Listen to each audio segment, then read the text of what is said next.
Yeah, so good morning and welcome to yet another online tutorial on microwaves and antennas. So we are into module 4.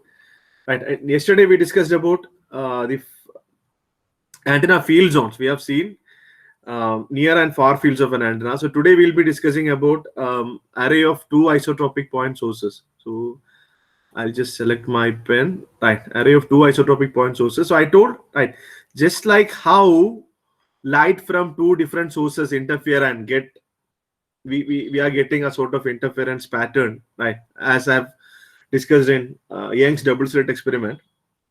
When we have two radiators kept next to each other, what will happen?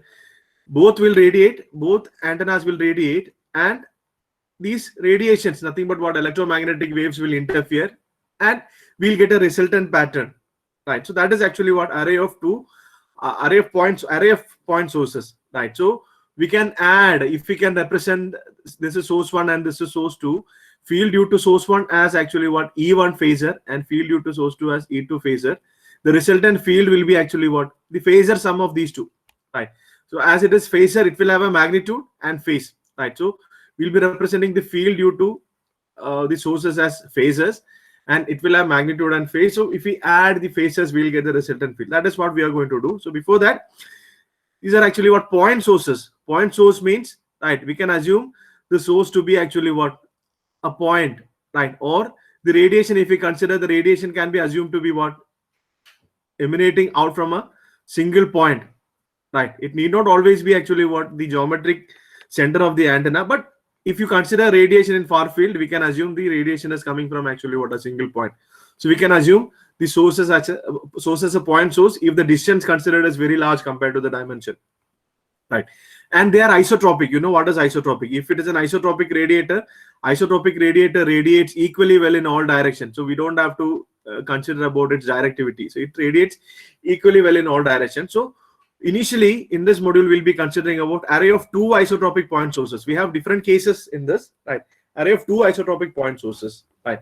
So I think yesterday I gave you the overall system model, but again, right, once again I'll be giving you the system model. So just an introduction to that, right?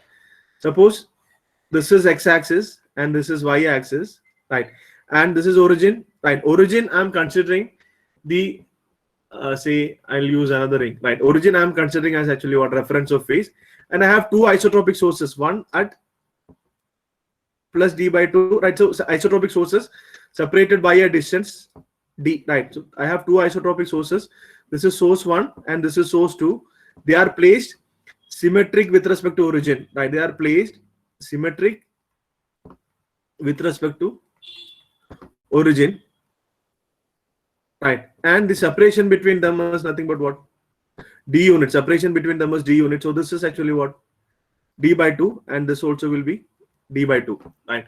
Now this, even though I'm showing it as a point, this can be any antenna. So suppose if it is an dipole antenna, you will have to give it some excitation. This excitation will be actually what I can represent the excitation as some phase, say v angle, say theta, right?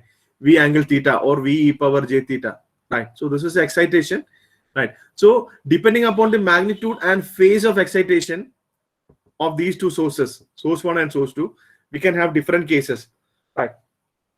So we'll discuss about that later. And one more thing which I wanted to tell is, what we are assuming is we are interested in far field pattern, right? Far field pattern, right? So whatever is happening, it's happening at a very long distance. So I want to know what is the say the radiation at some distance r from origin, right? So okay, maybe I'll do another right. So actually what is happening is you have two sources are there, they are kept at some distance, right? And we are interested in field, one second, right? Right. We are interested in actually what field at a very large distance. So this distance is actually what distance is very large compared to the separation, so that I can consider this and this as actually what parallel, right? I can consider the path of radiation from source 1 and source 2 as actually what parallel path, as distance is very high, right? So path 1 and path 2, I can consider path 1 and and path 2 are parallel to each other, right? So that's what I'm going to show now. So once again, with that note, I'll just tell you about the system model. My system model is, you have this x-axis, and this is actually what the x-axis and y-axis, and you have origin, right? Origin, this is origin, and you have your antennas kept on either side of origin, symmetric with respect to origin. On either side of origin, you have your antennas. This is source 1 and this is source 2, right? And you are interested in field at some distance, r from origin, right? Field at some distance r from origin, and this angle is actually what? Phi. This angle is phi, right? So, and what you can do is you can assume the radiation from source 1, that is actually what at a it is the distance to the point which is at a distance r, is actually what? From source 1 is r1 and source 2 is actually what? R2, which means if the radiation is emitting from source 1 and source 2, right, this radiation from source 1 has to travel actually what? This much distance, whereas radiation from source 2 has to travel only actually what? Comparatively less distance, right? And whatever wave I have shown here, right? So whatever wave I have shown here, it's actually what? It's a snapshot at a given time, right? Whatever wave I have shown here is a snapshot at given time.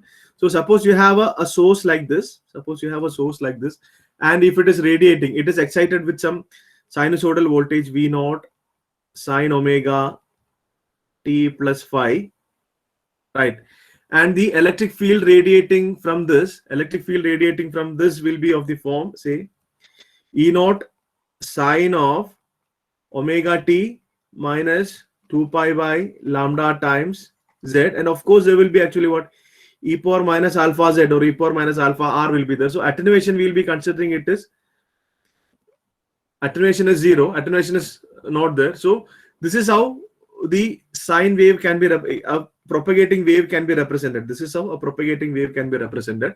But whatever wave I have shown here, it's actually what? I have frozen the time. I assumed t equal to 0. I am taking a snapshot of the propagating wave at time t equal to 0, right? So that is what is shown here. So this much distance will be actually what? A wavelength, right? This will be the wavelength, right? And this 2 pi by lambda, it's actually what? Beta. So you don't have to be very much familiar with these things, but you should not have confusion when I'm drawing a wave. What actually is there? It's actually what? A snapshot of a propagating wave, right? For the radiation from source 1 to reach the point which is at a distance actually what? R, and at an angle phi, right? Phi is measured from actually what? Positive x-axis, right? So the point in polar coordinates can be represented as r comma phi. So for the radiation from source 1 to reach here, it has to travel a distance r1, and source 2 to reach at the point r comma phi, it has to travel only a distance r2, and the path difference will be, actually what? Separation between r1 and r2, right? And the path difference will be separation between r1 and r2, right? And depending upon the path difference, corresponding to this path difference, there will be some phase difference, right? Corresponding to this path difference, there will be some phase difference, right? So that phase difference will be, right, how this path difference is related to phase difference. What you have to keep in mind is, this is antenna 1 and antenna 2, both are radiating electromagnetic waves, and when two electromagnetic waves are coming together, they'll interact, they'll interfere, right? And if they are getting added in phase, there will be constructive interference. If they are getting added out of phase, there will be destructive interference. So phase is important. So we should know in which phase they are getting added. That phase is decided by, of course, that phase will be decided by the excitation which is given. Suppose V1, source 1 is given an excitation V1 angle theta 1, and source 2 is given an excitation V2 angle theta 2, right? Of course, the phase of the electric field will depend upon actually what theta 1 and theta 2, right? The initial phase, and also the difference in path length or path difference, right? So the total phase difference depends on the path difference as well as the initial phase offset theta 1 and theta 2. That is what you have to keep in mind, right? So we have different cases for this with respect to actually what the excitations. We have different cases with respect to actually excitations. If first case will be, right, case 1 will be, right, if case 1 is, this is two isotropic sources, array of two isotropic sources, right, array of two isotropic sources. Case 1 is, right, same amplitude and phase, same amplitude and phase, that is V1 equal to V2 and theta 1 equal to theta 2. Then the total phase difference between E1 and E2 will solely depend on actually what the path difference. We'll see that, right? So then case 2 will be same amplitude but opposite phase, right? So again, that is V1 equal to V2 but theta 1 equal to minus of theta 2, right? They are pi degree out, right? Phase difference of pi, phase of pi offset, right? There is actually what pi phase offset. They are opposite phase.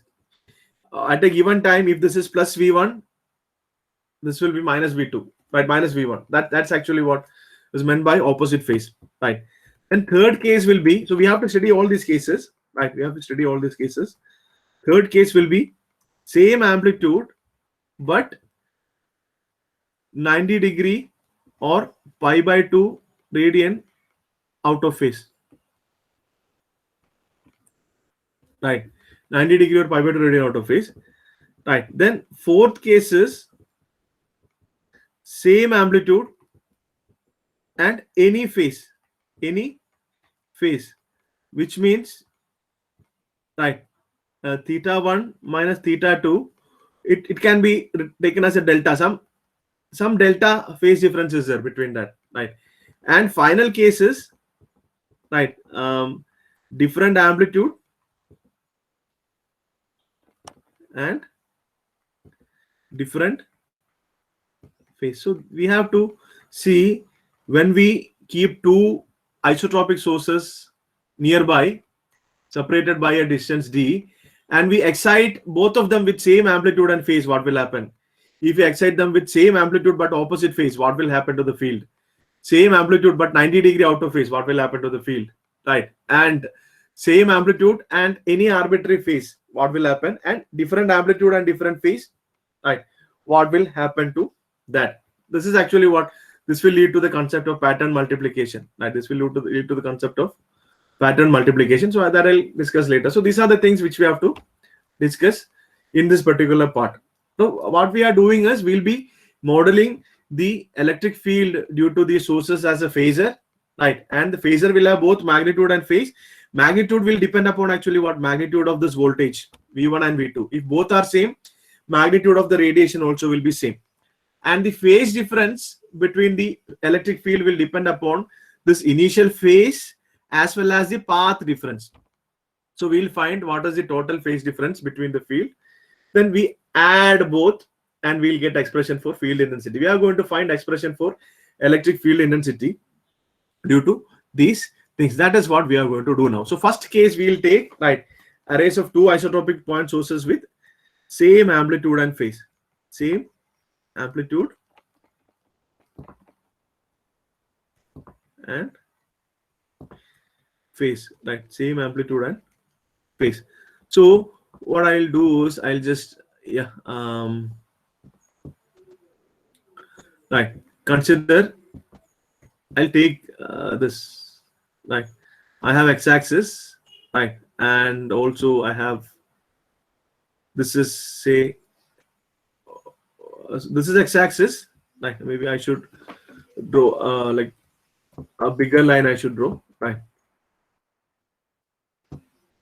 1 second, right? Give me a moment. So this is x-axis. Sorry. Yeah, this is x-axis and this is y-axis, and we have, this is my origin, right? And we are placing our antennas, right? We are placing our antenna symmetric with respect to the origin, right? Symmetric with respect on one on the right positive x side, other on the actually what negative x side, and separation between them will be, right? This distance is nothing but what? D units. This distance is D units. Now, what I want is, I want to say find out field, right, due to these two sources. Maybe before that I'll name them. This is actually what, right? This is source 1 and this is source 2, right? So field due to these two sources at some given distance, that is what we are going to find out, right? So what I can do is the distance, right? Say which is a distance actually what, r from origin. So this distance is r, right? So again I'll draw it. So this distance is r, and this angle is measured from positive x-axis, and this angle is equal to actually what, phi. So at a distance of r, in the direction phi, what will be the resultant field due to source 1 and source 2? That is what we have to find, right? So for that we should find out, right, I should draw the control Z, sorry, right, I should draw the rays.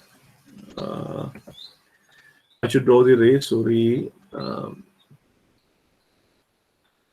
Right, you should draw these things for all the cases. You should draw these things. So please see carefully how I am drawing this, right? So this diagram is very critical. This is very important, right? So at some given distance, so what I should do is I should drop a perpendicular line, right? So at a given distance r, right? At a given distance r means I should draw a perpendicular line here. 1 second.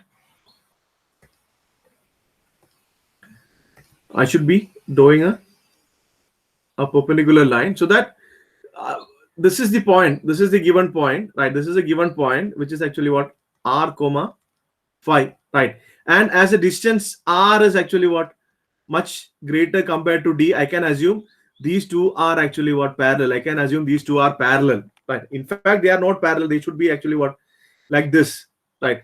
But when the distance is actually what, very large, we can assume these two are parallel. That's why I have drawn it like this. So we are interested in field intensity, resultant field intensity at a distance r at an angle phi due to the source 1 and source 2, right? And say this distance, right? So origin is at a distance from r, and this distance, say it is r1, and this distance is actually what, r2. So this r1 is nothing but what, the total distance, this radiation from source 1 to travel to reach at this point, and r2 is the total distance radiation from source 2 to travel to reach this particular point. And you can see which one is larger, r1 or r2, which one is larger in this particular case. If this phi is in first quadrant, you can see r2 is actually what, small compared to r1, which means radiation from source 1 has to travel more distance compared to that from source 2 to reach the given point, right? That is the case. And we know the excitations. The excitations are actually what, both are excited using same voltage, same amplitude and phase. So which means the excitation for source 1 is actually what, we say, I'm considering it is V angle 0, and excitation of source 2 is also is actually what, V angle 0. So the initial phase offset is 0. I can write initial phase offset is equal to 0. Why? Because both are having same phase, so no initial phase offset. And also, as magnitudes of the excitations are same, right, I can also write, right, if E1 is a field due to, E1 is a phasor field due to source 1, and E2 is a phasor field due to source 2. So E1 is actually what, phasor field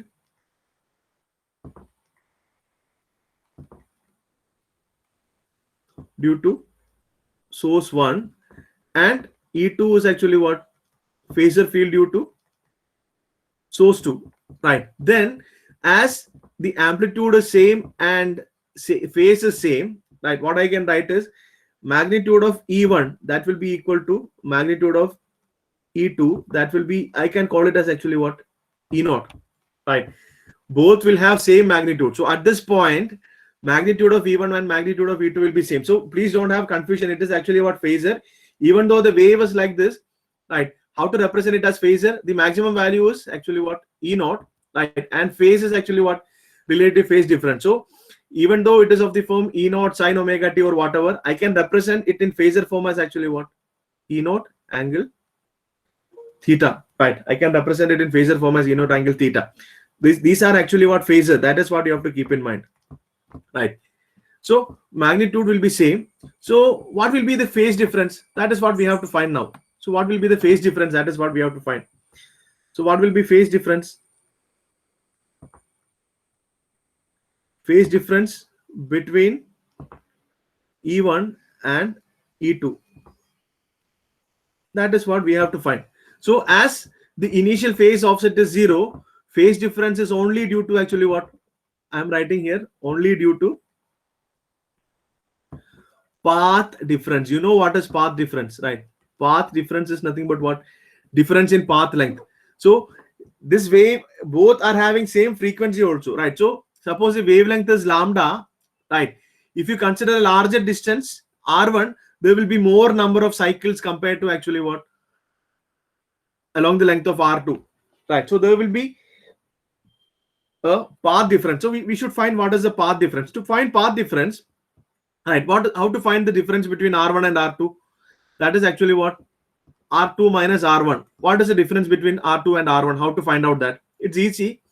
What you have to do is you should take and drop a right perpendicular from this R1 to R2. You should take and drop a perpendicular from this R1 to R2. This is actually what?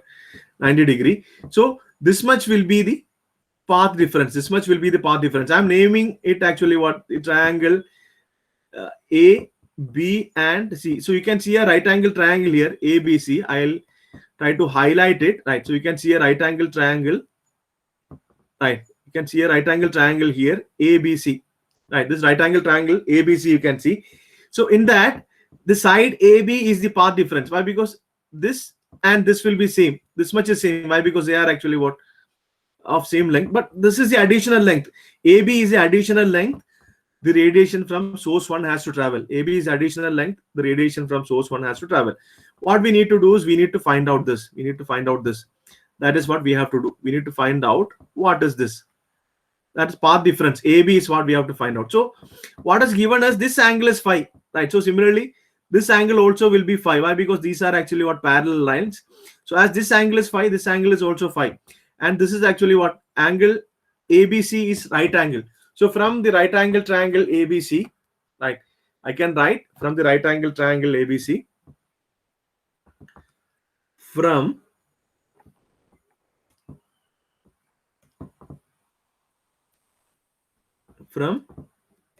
the right angle triangle ABC, right, what will be cos phi? What will be cos phi from this? This is angle phi, right? Cos phi is adjacent side by hypotenuse. So BC is AC is hypotenuse. AC is hypotenuse, right? And AB is the adjacent side. So this is the right angle. AC is hypotenuse. This is actually what? Hypotenuse. And this is adjacent side, right? So cos phi will be AB divided by AC, which implies AB is equal to actually what? AB is equal to AC cos phi. AB is equal to AC cos phi. But what actually is this AC? AC is equal to actually what? Separation between the sources, that is equal to D. So AC is equal to separation between sources, that is equal to D. So that is equal to actually what? D cos phi. Now I can write the path difference, right? So path difference, that is actually what? R2 minus R1 in this case, right? If I'm calling it as RP, right? If I'm calling it as RP or DP, whatever, that is equal to D cos phi. Path difference is equal to D cos phi, which means this distance is actually what? D cos phi. So in other words, source radiation from source 1 has to travel an additional distance of D cos phi compared to radiation from source 2. So path difference is D cos phi. So what will be the corresponding phase difference? The corresponding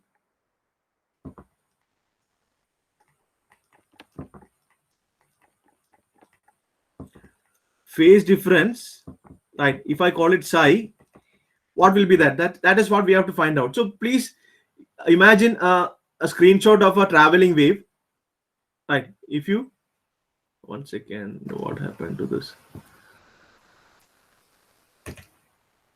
One second. Oh, it got stuck. Okay, once again. Yeah, sorry. I'll just share it again. And maybe I have taken vaccine and I have a slight fever and body pain and all. So if I'm right, a bit slow, kindly excuse. Right, if I'm a bit slow, right, if my reaction time is more, please excuse. Right, why? Because I'm slightly feverish. That's it. Not a big right. So corresponding phase difference psi, what will be that? That is the question. So if you consider, are you able to see the screen? All of you are able to see the screen? Yes, sir. Okay, fine. Yeah.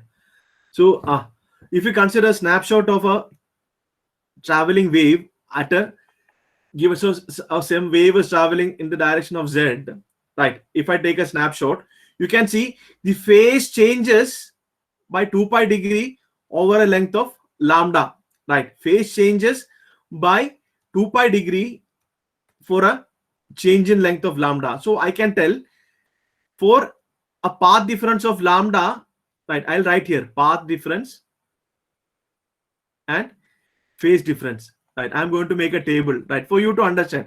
For a path difference of lambda, the corresponding phase change is actually what? 2 pi radian or 360 degree. So for a path difference of 1 unit, what will be the corresponding phase change?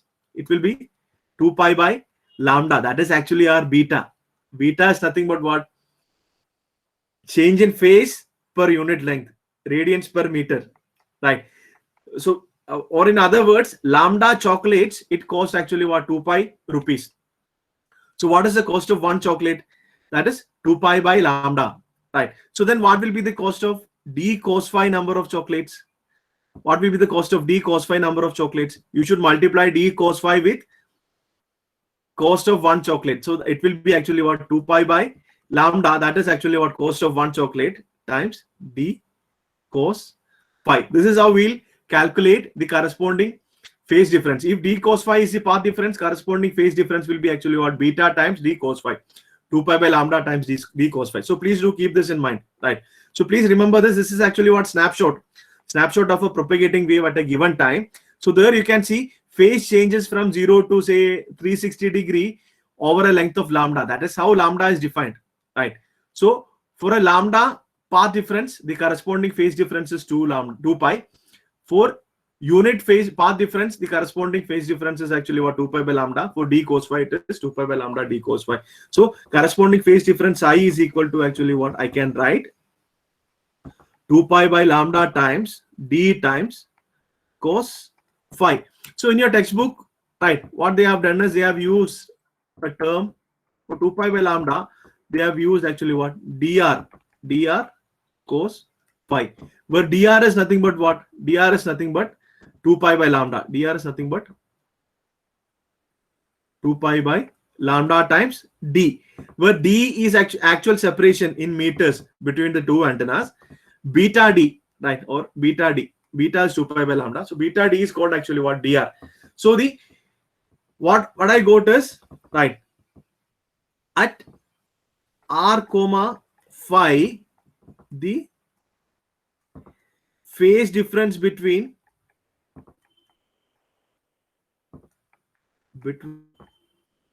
E1 and E2 is psi, right? The phase difference between E1 and E2 is psi, right? E1 and E2 is psi. That is what is given by this. So psi is dr cos phi, or psi is 2 pi by lambda times d cos phi means. So if you have, so this E1 and E2 are phases. So if you draw E1 and E2, right, say this is E1 and say this is E2, right? So this separation will be actually what? Psi. This separation will be psi. That is the meaning of this, right? Now, what you just come back to this diagram. If you come back to this diagram, I have told, right, origin is actually what?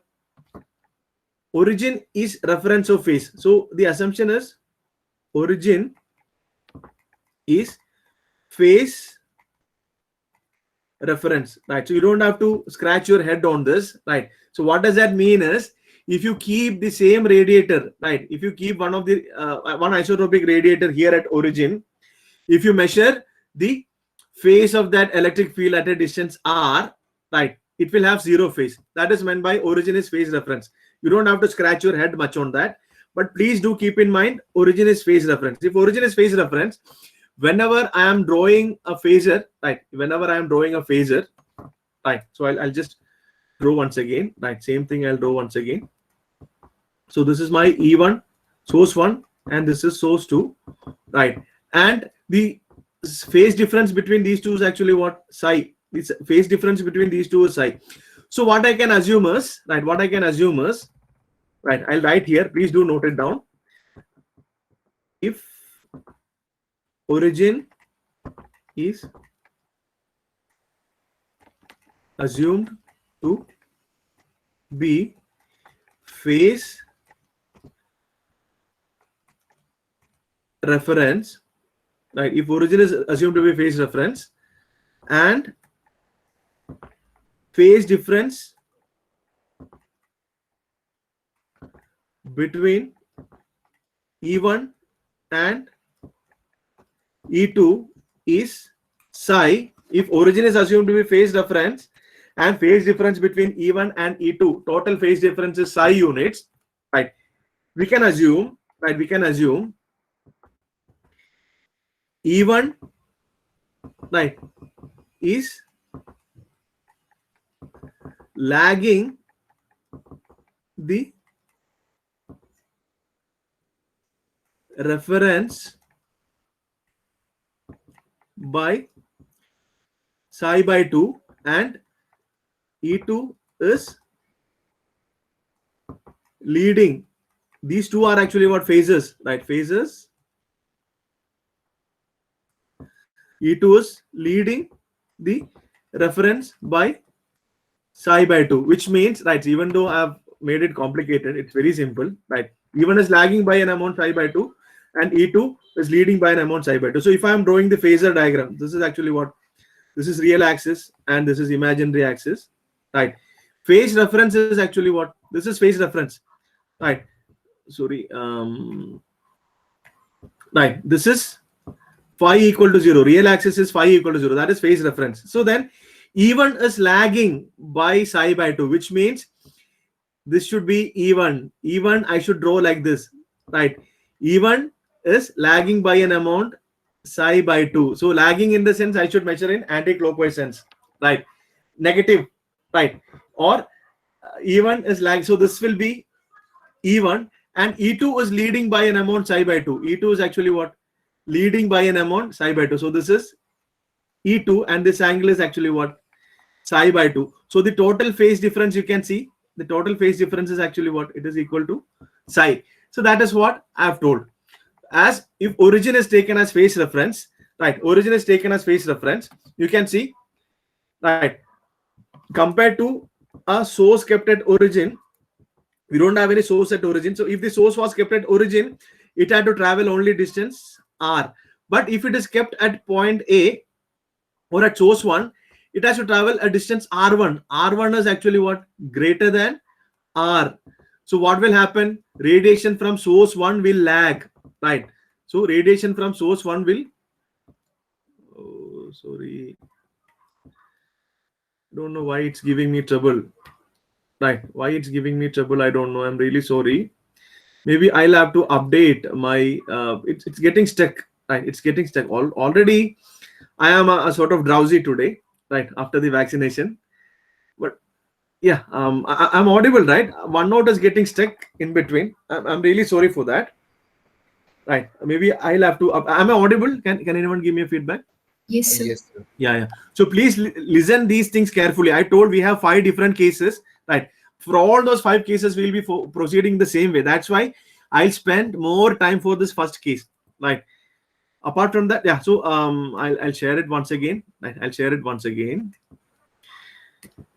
Right. So if you consider this, I was telling this R1 is, I should take this.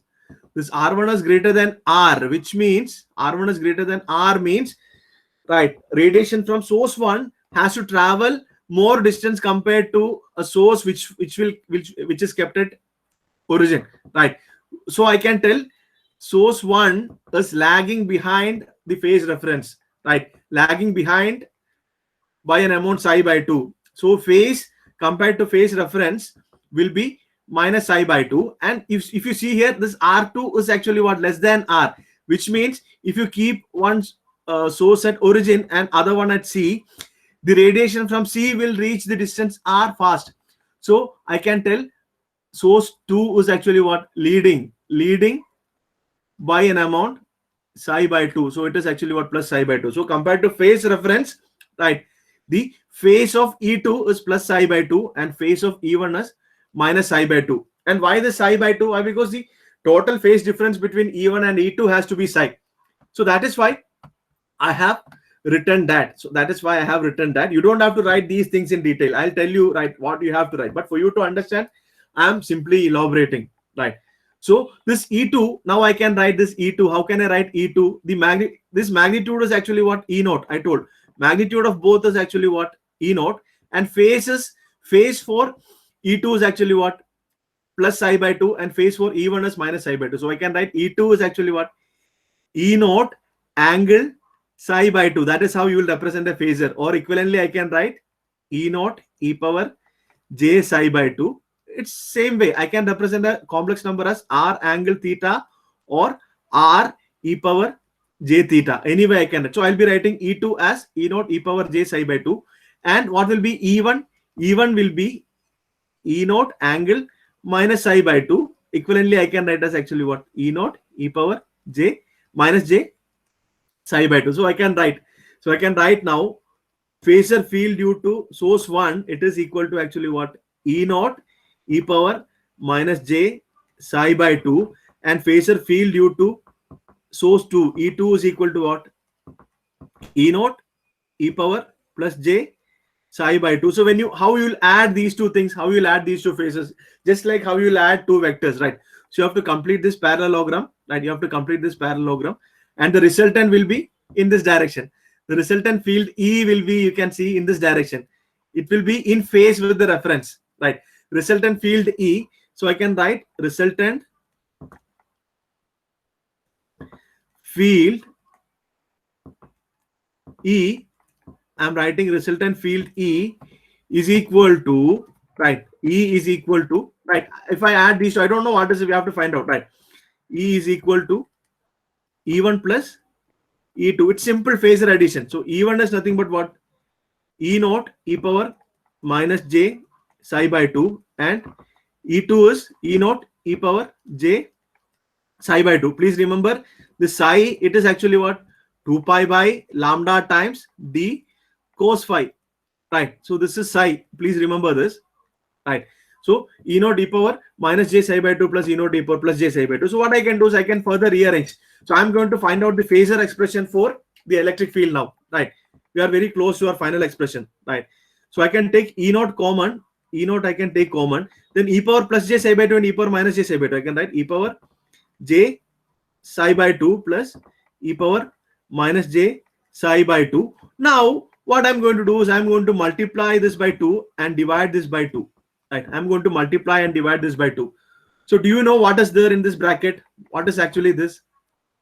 You know, by Euler's expression, e power j theta can be written as cos theta plus j sin theta. You are very much familiar with this. So this is the real part and this is imaginary part. Right? So it's nothing but what? A complex number with unit magnitude, right? E power j theta can be written as cos theta plus j sin theta.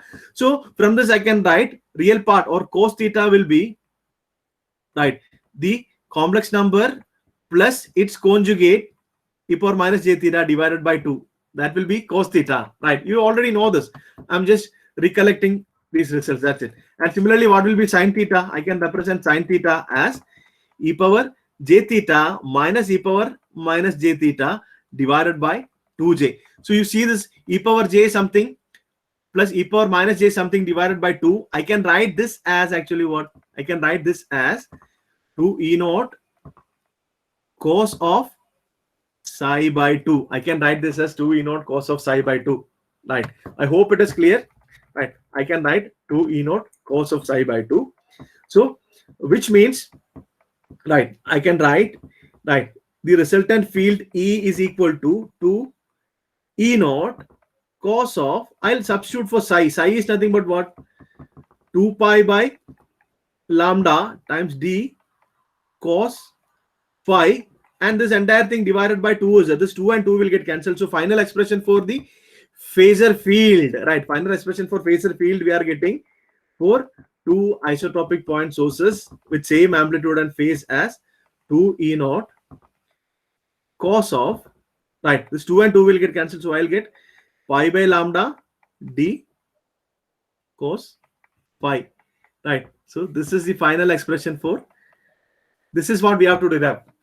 Right, we started simply. We didn't have to do anything, but I just actually spend some time for you to have a clarity on what is the phase difference, what is path difference, and all those things. I could have finished it within actually 5 minutes.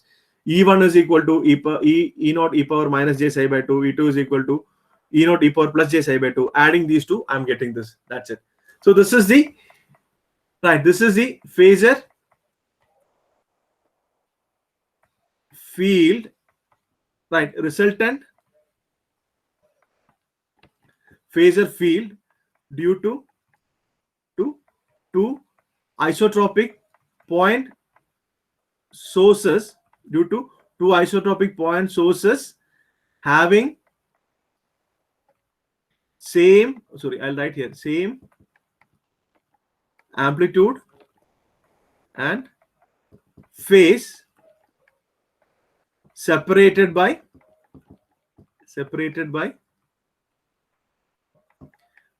actually what?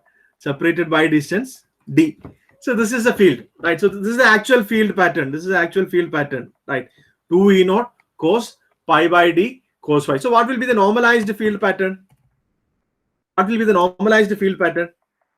Right? So this is actually what? It's a real number. It's a phase is 0, right?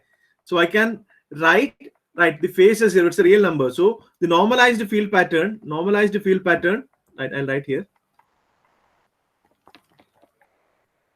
How we will find normalized field pattern? So I can call it field pattern because it's a function of phi, right? I can draw it as a function. It gives me actually what? How field varies as a function of phi. So if you see the initial diagram, right? If you see the initial diagram, phi is measured like this. For if I substitute phi equal to 0, I will get what is the field along this direction? Phi equal to 0. This is phi equal to actually what? 90 degree. Phi equal to 180 degree, 270 degree. So if I substitute phi value in the expression which I got, it will give me what is the field intensity in the given direction of phi. So that's why I can call it field pattern, right? It is equal to 2 e naught cos pi by lambda d cos phi. So normalized field pattern will be, right, E divided by E max. So what will be the maximum value of this? This is actually what? Some cosine something, right? Cosine of something. So maximum value of that will be equal to actually what? 2 e naught, right? So that is equal to E divided by 2 e naught. So I can write normalized field pattern is cos of pi by lambda times d cos phi. So this is a normalized field pattern. So we have to plot this. To plot that, I should know, right, what is the maxima, right? I should know what is the direction of maxima, what is the direction of minima, right? What is the, or null, right? and where I'll get half power beam width. So if I can find out that from this expression, I can plot this, right? And for example, an example, suppose you have two sources separated by a distance of lambda by 2, right? This is source 1 and source 2, isotropic sources of same amplitude and phase separated by a distance lambda by 2. That is, if d is equal to lambda by 2, this will reduce to, that is d equal to lambda by 2. That is our example, right? For d equal to lambda by 2, it will reduce to En is equal to cos of, this is pi by lambda and lambda by 2. So lambda and lambda by 2 will be, lambda and lambda will cancel, we'll get pi by 2 cos phi. So what you have done is substitute d equal to lambda by 2 in this. So we'll get cos of pi by 2 cos phi. En is equal to cos of pi by 2 cos phi. So this is what you will get. So we have to find what is the maximum value, what is the minimum or null or half power beam width and all those stuff. Before that, what I'll do is I'll just show you this pattern in GeoGebra. Right, I'll just show you this pattern in GeoGebra and we'll wind up today's class. And in next class, mathematically we'll find out, right, what is the maximum, what is the minimum, and all those things. This is what we have to do, right? I hope you understood, right? I hope you understood this, right? I'll share my entire screen now and I'll open GeoGebra and show you how the pattern, right? Hardly I'll take just 1 minute, that's it, right? 1 minute. I have to use this GeoGebra.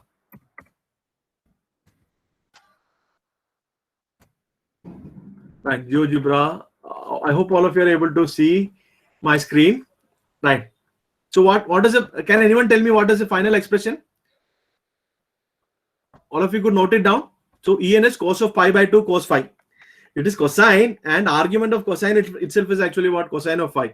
Pi by 2 cos phi. So we'll try and plot this. We'll try and plot this. So I can write R is equal to cos of, right? R is equal to cos of, then within bracket pi by 2, cos of pi by 2 times, I will write cos, and I can straight away write theta.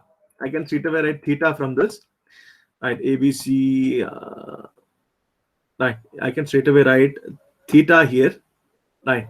Then that's it. So this is the pattern. You can see this is the pattern, right? This red one is x-axis, right? Red one is x-axis and green one is y-axis. I'll just zoom to fit. Oh my God, what happened? Right. I'll slightly reduce. Right. So this is how the pattern will be. Right. This is how the pattern will be. Right. 1 second. Right. Give me a moment. Right. So this is how the pattern will be. So we just now we saw this is actually what phi equal to 0. This is phi equal to 90 degree. Phi equal to 180 degree. Right. Phi equal to 270. So you can see maxima is along actually what 90. So this is actually what maxima. Right. This is again actually what maxima. Right. And null is along actually what in this direction. Null is along phi equal to 0 and 180. And half power beam width we have to find out. We can find out that. So what this is maximum. Maximum is equal to 1. So we should find out, right, where we are actually what 0.707 maximum. 0.707 maximum, or En you have to equate to actually what 1 by root 2. Then you will be able to find out what is the half power beam width. So this we can find. This is actually what half power beam width. Right. This is how the pattern will look like. So physically the antennas are actually what? Antennas are placed on these sides. This is source 1 and source 2. Right. So you can see along the broadside direction of this antenna, we have pattern. It is obvious, right? If you consider this is actually what exact midway, right? This is bisect, right? This y-axis actually what bisects the axis of an antenna array, and any point you consider here, any point on this array you consider here, this R1 and R2 both will be same. The distance traveled by the radiation from source 2 and source 1 will be same. So they will be getting added up in phase. So along the right angle or the perpendicular direction we have maxima, and in this direction we have minima. So we will analyze it. So this is what we have to see in next class, right? So for the time being, we'll wind up. So if anyone has any doubt, please feel free to stay back and ask. Otherwise, you can leave. Sorry, I took some 2 minutes extra. Sorry for that. Any doubt in this? It's not as complicated as we have seen today, right? So what I've done is I was just giving you some basics, which may be what irrelevant to some of you, right? But in next class, what I'll do is I'll just summarize. So when I summarize, it will be actually what easy for you to appreciate. Right. Today we have I've been little bit of elaborating, and I was complicating it. So in next class we'll summarize what we have done till yesterday, done today, and then we go on, proceed and find out what is the maxima direction, what is the minima direction, half power beamwidth, and then we'll plot it. Right. So this is the procedure we'll have to follow for all the other cases. Right. So case 1, if you are okay, then remaining cases will have to be actually what okay for you. So that's it from my side. Thank you for patient listening. So if any doubt is there, please feel free to ask. Otherwise, you can leave the meet. And if any doubt, please feel free to ask. Did anyone understand anything?